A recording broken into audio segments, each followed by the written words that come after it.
Bocah saiki rata-rata pinter-pinter ta ya.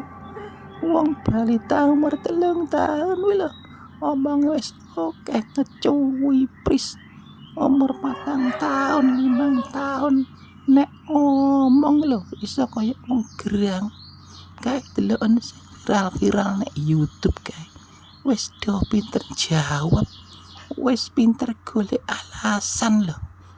Jian nggumun aku nyawang saiki iki mbok tekon sak kecap lho nek jawab iso sak umbyuk dawa ya sepur sampe pegel ku ngrungokne.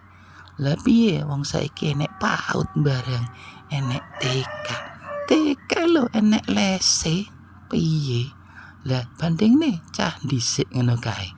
Cah dhisik paling ditekoni mek godhek karo mantuk wis ngono to.